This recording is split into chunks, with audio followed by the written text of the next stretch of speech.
Hi there, thanks for spending some time with us. I'm Ben Mankiewicz. Up next on TCM, the 1963 big screen adaptation of a Tony Award-winning musical, Bye Bye Birdie. Bye Bye Birdie premiered on Broadway in the spring of 1960, and the show was an immediate hit with both critics and audiences, ultimately winning Tonys for Best Musical, Best Choreography, Best Director, and Best Actor in a Musical. That was a young unknown named Dick Van Dyke.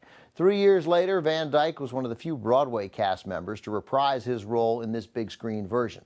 He stars as a struggling young songwriter whose life changes dramatically when a big famous rock and roll singer is drafted into the Army. The supporting cast includes Paul Lynde, also a member of the original Broadway cast, as well as Janet Leigh and Anne Margaret. As you watch, bear in mind that Janet Leigh's role was originally supposed to be larger and Anne Margaret's part was supposed to be much smaller. But as production progressed, director George Sidney became taken with 22-year-old Anne Margaret. I can't imagine why. He thought she was just about the most captivating, most electrifying, most talented young star he'd ever seen. So as the production moved along, Anne Margaret's role got larger and larger, and Janet Leigh's part went in the opposite direction.